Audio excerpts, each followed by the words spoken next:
이번 17일 미국 법무부가 북한 해커 3명을 재판에 넘겼다고 밝혔습니다. 기소된 북한 해커들은 전세계 금융기관과 기업들로부터 13억 달러, 우리 돈 약 1조 4,400억 원에 달하는 현금과 가상화폐를 훔친 것으로 알려졌습니다. 이에 대해 미국 워싱턴 포스트는 북한 해커들이 훔쳐간 13억 달러는 2019년 북한의 민간 수입품 총액의 절반에 가까운 금액이라고 분석했는데요. 또한 북한의 해킹에 대해 유엔과 미국의 제재로 북한이 수출에 어려움을 겪고 있는 데다 코로나19로 국경을 봉쇄하는 등 고립을 자초하고 있는 상황에서 북한이 외화를 벌어들이기 위해 금융사이버 절도에 더욱 의존하는 정도가 심해지고 있다고 지적했습니다. 한편 북한 해커들의 혐의를 포착하기 위해 미 연방수사국 등 수사당국은 전방위적인 수사를 벌였는데요. 미 법무부에 따르면 연방수사국의 주도로 비밀경호국과 국제수사작전센터를 포함해 사이버 담당국이 협력해 북한 해커들의 혐의를 확인한 것으로 알려졌습니다. 또한 미 법무부가 북한 해커들에게 적용한 혐의는 은행에 대한 사이버 강도 혐의를 포함해 모두 8개나 되는데요. 실제로 북한 해커들은 2015년부터 2019년까지 베트남과 방글라데시, 태국 등 세계 여러 나라 은행들을 대상으로 해킹을 포함해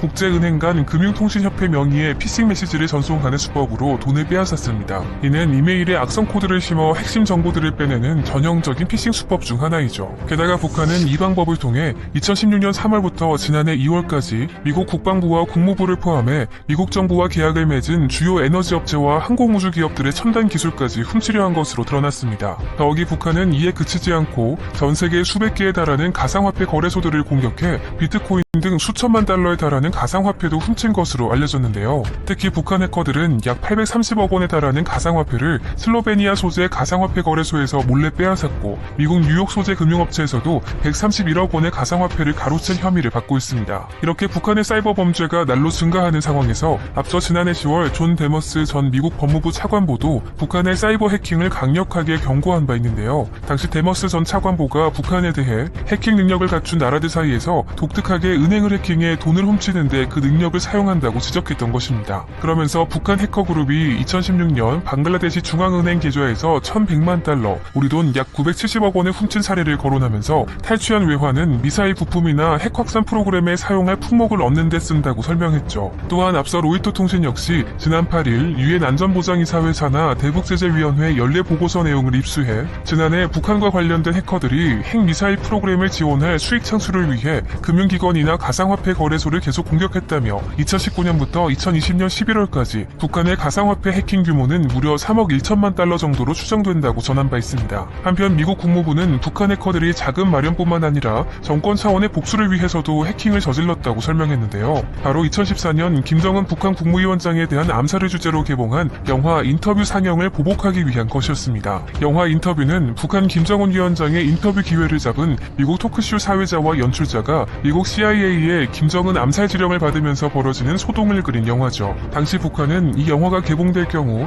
미국을 비롯해 개봉을 허가한 나라들에 무자비하게 보복하겠다고 위협하는 등 강하게 반발하면서 국제적으로 크게 논란이 된 바 있습니다. 실제로 이후 소니는 2014년 11월 평화의 수호자라는 해킹단체로부터 첫 해킹 공격을 받았고 극장 상영작 5편이 온라인에 불법으로 유포되는 일을 겪었는데요. 이에 FBI는 해킹 공격에 사용된 데이터 삭제용 악성 코드가 과거 북한의 소행으로 의심됐던 해킹 사건에 활용됐던 것들과 유사하고 공격에 사용된 악성 코드에서 북한 IP 주소의 흔적이 발견됐다는 점 등을 근거로 해킹 배후로 북한을 지목했습니다. 심지어 당시 오바마 대통령까지 나서 북한의 해킹 공격에 대해 강력한 보복 조치를 시사하자 이에 북한은 해킹을 부인하며 미국의 공동조사를 요구하기도 했는데요. 이후 북한의 해커들은 인터뷰를 상영하는 극장에 테러 위협을 가할 것이라 경고하는가 하면 위협을 느낀 극장들이 상영을 거부하면서 소니 측은 영화의 정식 개봉을 사실상 취소하게 됐습니다. 하지만 북한의 위협에 굴복했다는 미국 내 비난 여론이 커지자 소니는 다시 개봉 결정을 내리는 해프닝을 겪게 되죠. 그런데 이번 국무부의 수사를 통해 당시 북한 해커 세력들이 실제로 소니 픽처스와 극장을 대상으로 사이버 공격을 가했다는 추측이 사실로 밝혀진 것입니다. 더욱이 북한의 해커들은 한국을 향한 공격 역시 계속해서 벌여왔는데요. 특히 김숙희라는 활동명을 가진 해커는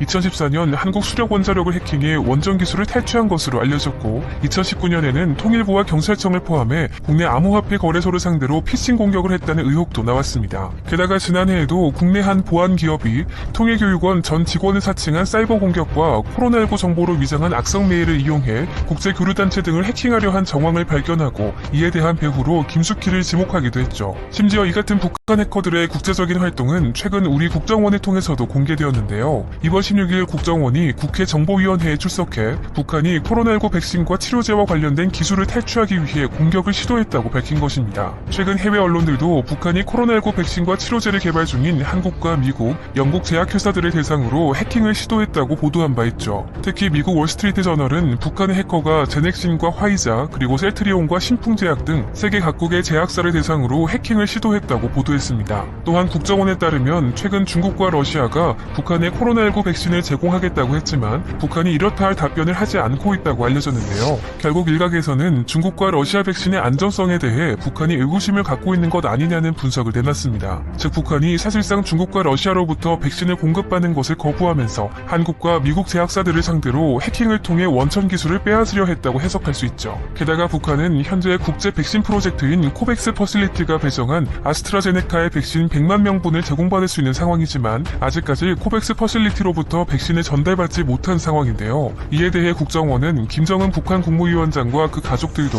아직 코로나19 백신을 접종받지 못한 것으로 파악하고 있는 것으로 전해졌습니다. 그런데 북한이 이렇게 왕성한 해킹 활동을 벌이는 이유는 정부 차원에서 조직적으로 해커들을 양성하고 있기 때문이라고 볼 수 있습니다. 실제로 최근 북한은 보위성과 정찰총국, 통일전선부에 이어 우리의 경찰청에 해당하는 사회안전성에도 해커팀을 만든 것으로 알려졌는데요. 결국 대북 제재로 돈줄이 막힌 북한 당국이 한국을 포함해 전 세계를 상대로 자금 확보에 본격적으로 나섰다는 우려가 나오고 있습니다. 구체적으로 지난 11일 대북 소식통에 따르면 북한 사회안전성이 지난해 하반기 평안남도 평성시 이과대학 인근에 연구소 간판을 내건 해커 양성소를 설립했으며 우리나라의 카이스트 격인 이과대학과 김일성대, 김책공대를 포함해 전국의 고등학교에서 프로그램 경연대회 입선자 등 100여 명을 선발해 해커로 양성하고 있는 것으로 알려졌습니다. 또한 대북 소식통은 사회안전성이 독자적인 해커 양성소를 설립한 것은 대북 제재와 코로나19로 돈줄이 막힌 가운데 해킹을 통한 금전 탈취가 목적이라고 주장하면서 사회안전성 해킹 조직의 경우 남조선은행을 모조리 해킹해 혁명 자금을 확보한다는 계획을 세운 상황이라고 설명했죠. 더구나 우리 국방부 역시 최근 발간한 2020 국방백서에서 북한이 운영하는 사이버 부대의 규모가 무려 6,800여 명에 달한다고 공개한 바 있는데요. 이에 대해 전문가들은 북한 사회안전성이 독자적으로 해킹 조직을 만들었다면 북한군 총참모장 출신의 리영길 사회안전상의 작품일 것으로 추정된다면서 총참모장 시절 정찰총국 해커를 동원해 사이버전으로 금전을 탈취하던 달콤한 경험을 안전성에도 적용한 것으로 보인다고 분석했습니다. 결국 이 같은 대규모 해커 인력 양성을 통해 북한은 최근 수년 사이 중국과 러시아에 버금가는 해킹 실력을 보유한 것으로 평가받고 있습니다. 실제로 지난해 9월 미국 보안업체 파이어아이의 수석 애널리스트 루크 맥나마라는 최근 북한이 사이버 역량 강화에 집중하는 모습을 보이면서 단 5년에서 7년 만에 세계적인 위협이 될 만큼 성장했다고 주장했는데요. 그러면서 코로나19 사태를 맞이하자 북한의 사이버 공격 대상이 금전과 군사정보에서 코로나19 백신과 치료제, 심지어는 농업 신기술로까지 확대되고 있다고 덧붙였습니다. 하지만 그간 북한은 사이버 공격을 통해 돈을 훔쳐가고 있다는 국제사회의 의심에 대해 강하게 반발해왔는데요. 특히 지난해 미국 정부가 북한의 사이버 위협 전반에 대한 주의보를 발령하자 미국의 모략극이라며 거친 반응을 보이기도 했죠. 구체적으로 지난해 5월 북한은 조선민주주의 인민공화국 자금세척 및 테러자금 지원 방지를 위한 국가조정위원회 대변인 명의로 담화를 내고 최근 미국이 우리의 사이버 위협에 대해 전례 없이 떠들어대고 있다며 명백히 하건대 우리 국가는 미국이 떠들어대는 그 무슨 사이버 위협과 전혀 인연이 없다고 주장했습니다. 그러면서 북한은 핵과 미사일, 인권, 자금 세척과 함께 사이버 위협이라는 새로운 지렛대로 우리 국가의 이미지를 흐리게 하고 우리를 흔들어볼 틈을 만들어보자는 것이 미국이 노리는 속셈이라는 데 대하여 우리는 잘 알고 있다면서 오히려 미국을 공격했는데요. 또한 지난 시기 미국이 우리와 연관시켰던 사이버 공격 사건들이 국제 해커 집단의 소행이라는 것이 명백히 입증되었으며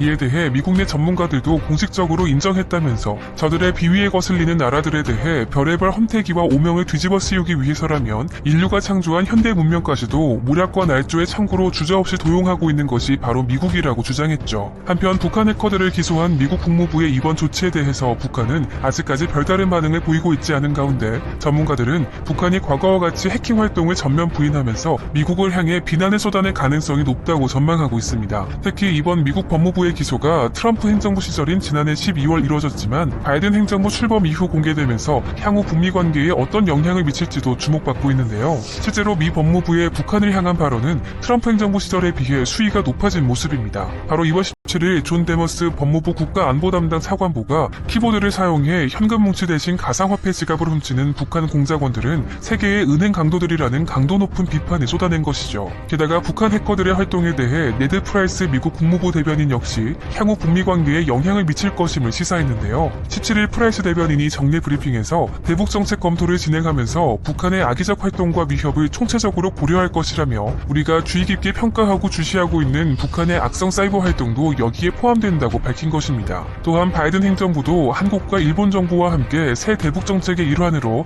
북한의 사이버 위협 대응 문제도 다룰 계획인 것으로 알려졌습니다.